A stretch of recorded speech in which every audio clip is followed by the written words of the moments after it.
தமிழ்நாட்டின் பல்வேறு இடங்களில் நடைபெற்ற நிகழ்வுகளை விரைவுச் செய்திகளாக பார்க்கலாம். காமராஜரை சொந்தம் கொண்டாட காங்கிரஸ் இயக்கத்திற்கு மட்டுமே உரிமை உள்ளதாக காங்கிரஸ் மாநில தலைவர் செல்வ பெருந்தகை கூறியுள்ளார். காமராஜரின் 122வது பிறந்தநாள் விழா தமிழக காங்கிரஸ் கட்சி சார்பில் கன்னியாகுமரி மாவட்டம் நாகர்கோவில் நாகராஜர் திடலில் கொண்டாடப்பட்டது. அப்போது பேசிய செல்வ பெருந்தகை காமராஜர் காலத்தில் கொண்டுவரப்பட்ட மாத்தூர் தொட்டி பாலத்திற்கு காமராஜர் பெயர் சூட்ட வேண்டும், முதலமைச்சருக்கு கோரிக்கை வைத்தார். மேலும் காமராஜரை கொலை செய்ய முயற்சித்தவர்கள் அவரது பிறந்த நாளை கொண்டாடுகிறார்கள், ஆனால் அவரை சொந்தம் கொண்டாட முடியாது. காங்கிரஸ் பேரியக்கத்தால் மட்டுமே காமராஜரை சொந்தம் கொண்டாட முடியும் என்றார்.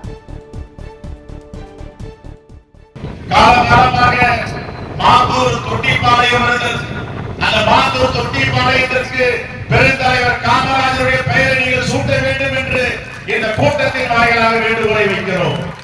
கொலை செய்ய முயற்சியவர்களும் கொலை செய்ய வேண்டும் என்று துடித்தவர்களும் பெருந்தலைவர் காமராஜருடைய பிறந்த நாளை இன்று கொண்டாடுகிறார்கள் என்றால் எவ்வளவு வரலாற்று சிறப்புமிக்க தலைவர் நம்முடைய தலைவர் பெருந்தலைவர் காமராஜர் என்பதை நாம் உள்வாங்கிக் கொள்ள வேண்டும். எல்லோரும் கொண்டாடலாம், கொலை செய்ய முயற்சியவர்களும் கொண்டாடலாம், அவரை கொல்ல துடித்தவர்களும் கொண்டாடலாம், ஆனால் அவர்கள் சொந்தம் கொண்டாட முடியாது. சொந்தம் கொண்டாடுவதற்கு ஒரே இயக்கம் காங்கிரஸ் பேர் இயக்கம். பெருந்தலைவர் காமராஜரை யார் வேண்டுமானாலும் கொண்டாடி போகட்டும், சொந்தம் கொண்டாடுபவர்கள் காங்கிரஸ் பேர் இயக்க தோழர்கள் மட்டும்தான் அவரை சொந்தம் கொண்டாட முடியும். போலி சான்றிதழ் வழங்கி பத்திரப்பதிவு செய்த விவகாரத்தில் அதிமுக முன்னாள் அமைச்சர் எம்.ஆர். விஜயபாஸ்கர் முன்ஜாமீன் கோரி உயர்நீதிமன்ற மதுரை கிளையில் மனு தாக்கல் செய்துள்ளார். கரூரில் போலி சான்றிதழ் வழங்கி பத்திரப்பதிவு செய்ததாக கரூர் நகர காவல் நிலையத்தில் மேலக்கரூர் பொறுப்பு சார் பதிவாளர் அளித்தார். புகாரில் 7 பேர் மீது 8 பிரிவுகளின் கீழ் கடந்த ஜூன் மாதம் வழக்கு பதிவு செய்யப்பட்டது. இவ்வழக்கில் தனது பெயரும் சேர்க்கப்படலாம் என்பதால் முன்னாள் அமைச்சர் எம்.ஆர். விஜயபாஸ்கர் கரூர் முதன்மை மாவட்ட அமர்வு நீதிமன்றத்தில் முன்ஜாமீன் கேட்டு மனு தாக்கல் செய்தார். அந்த முன்ஜாமீன் தள்ளுபடி செய்யப்பட்டது. இந்நிலையில் எம்.ஆர். விஜயபாஸ்கர் அவரது சகோதரர் எம்.ஆர். சேகர் இருவரும் இந்த வழக்கிற்கும் தங்களுக்கும் எவ்விதமான தொடர்பும் இல்லை என தெரிவித்து முன்ஜாமீன் வழங்கி உத்தரவிட வேண்டும் என உயர்நீதிமன்ற மதுரை கிளையில் மனுவை தாக்கல் செய்துள்ளனர்.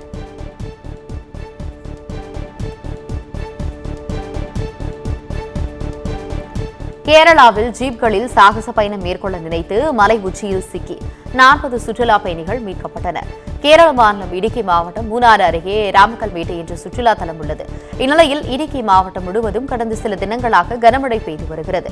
இதனிடையே கர்நாடக மாநிலங்களை சேர்ந்த 40 சுற்றுலா பயணிகளை 22 ஜீப்களில் சாகச பயணம் மேற்கொள்ள ராமக்கல்மேடு வந்தபோது அதீத மழை மற்றும் பனிப்பொழிவால் அங்கேயே சிக்கிக் கொண்டனர். தகவல் அறிந்து அங்கு சென்ற போலீசார் சுற்றுலா பயணிகளையும் ஜீப்களையும் பத்திரமாக மீட்டனர்.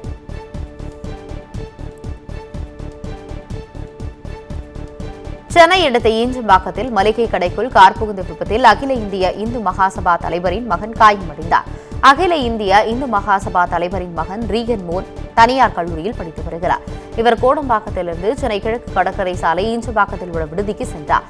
அப்போது கார் கட்டுப்பாட்டை இழந்து அருகே இருந்த மளிகை கடைக்குள் புகுந்து விபத்துக்கு உள்ளானது.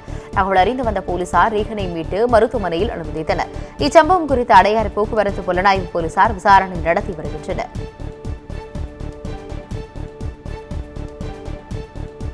₹50 கீழே கிடப்பதாக கூறி 3 லட்சம் ரூபாய் கொள்ளையடிக்கப்பட்ட சம்பவம் சென்னை வளசரவாக்கத்தில் நிகழ்ந்துள்ளது. சென்னை வளசரவாக்கம் கைகான்குப்பம் பகுதியைச் சேர்ந்த பாரதி சொந்தமாக வீடு கட்டி வருகிறார். இதற்காக வங்கியில் பணமெடுத்து இருசக்கர வாகனத்தை முன்னே வைத்தார். அப்போது பின்னால் ஸ்கூட்டியில் வந்த நபர் கீழே ₹50 கிடப்பதாக கூறியுள்ளார். அவரும் அது தன்னுடையது இல்லை என கூறிவிட்டு திரும்பி பார்ப்பதற்கு அந்த நபர் இருசக்கர வாகனத்தில் வைக்கப்பட்டிருந்த பணத்தை திருடிக் கொண்டு பறந்துவிட்டார். இது தொடர்பாக வளசரவாக்கம் காவல் நிலையத்தில் அவர் புகார் அளித்துள்ளார். அதன் பேரில் விசாரணை மேற்கொண்ட போலீசார் ஆந்திர மாநிலத்தை சேர்ந்த ராஜ்குமார் என்பவரை கைது செய்தனர். மேலும் அவரது 3 கூட்டாளிகளை தேடி வருகின்றனர்.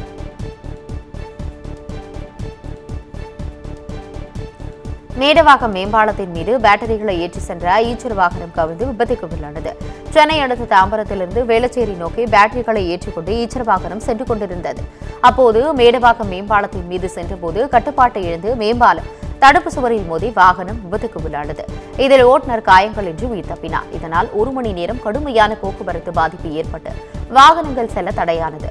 தகவல் அறிந்து சம்பவ இடத்திற்கு சென்ற மேடவாக்கம் போக்குவரத்து போலீசார் சாலையில் கவிழ்ந்து கிடந்த வாகனத்தை கிரேன் மூலம் அப்புறப்படுத்தினர்.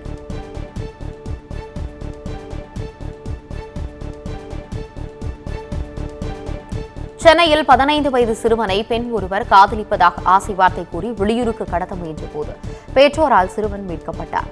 சென்னை விருகம்பாக்கம் அடுத்த சாலிகிராம் பகுதியைச் சேர்ந்த 30 வயது பெண் அந்த பகுதியில் உள்ள துணிக்கடை ஒன்றில் வேலை செய்து வந்தார். இதே கடையில் வேலை பார்த்து வந்த 15 வயது சிறுவனிடம் அந்த பெண் நெருங்கி பழகியதாக தெரிகிறது. இதனை கண்ட கடை உரிமையாளர் சிறுவனின் பெற்றோரிடம் தகவல் அளித்தார். தொடர்ந்து வந்த பெற்றோர் பெண்ணை கண்டித்து உள்ளனர். எனினும் கேட்காத பெண் சிறுவனை வெளியூர் அழைத்து செல்ல கிளாம்பாக்கம் பேருந்து நிலையத்தில் நின்றபோது அங்கு சென்ற பெற்றோர் சிறுவனை மீட்டனர். தொடர்ந்து விருகம்பாக்கம் அனைத்து மகளிர் காவல் நிலையத்தில் பெற்றோர் புகார் அளித்தனர். இதையடுத்து குழந்தைகள் நல ஆணைய அதிகாரிகள் இதுகுறித்து விசாரணை மேற்கொள்ள உள்ளனர். காஞ்சிபுரத்தில் கடனை திருப்பி தராததால் டாடா ஏஸ் உரிமையாளரை கொலை செய்த வழக்கில் குற்றவாளிக்கு ஆயுள் தண்டனை வழங்கி நீதிமன்றம் தீர்ப்பு வழங்கியுள்ளது. காஞ்சிபுரம் மாவட்டம் கரிக்கனில் பகுதியைச் சேர்ந்தவர் ராஜா. இவரிடம் டாடா ஏஸ் உரிமையாளரான ஹரிஹரன் என்பவர் கடனாக 50,000 ரூபாய் பெற்று திருப்பி தரவில்லை. இதனால் ஆத்திரமடைந்த ராஜா கடந்த 2014ஆம் ஆண்டு ஹரிஹரனை கத்தியால் குத்தி கொலை செய்தார். இதுகுறித்து சிவகாஞ்சி காவல் நிலையத்தில் வழக்கு பதிவு செய்து குற்றவாளி கைது செய்யப்பட்டு காஞ்சிபுரம் நீதிமன்றத்தில் வழக்கு நடைபெற்று வந்தது. இந்நிலையில் குற்றவாளி ராஜாவிற்கு கொலை குற்றத்திற்காக ஆயுள் தண்டனையும், இறந்தவரின் மனைவி ராஜேஸ்வரிக்கு காயத்தை ஏற்படுத்தியதற்காக 1 வருட கடுங்காவல் தண்டனையும், மேலும் 5,000 ரூபாய் அபராதம் விதித்து காஞ்சிபுரம் விரைவு நீதிமன்ற நீதிபதி சரவணகுமார் தீர்ப்பு வழங்கினார்.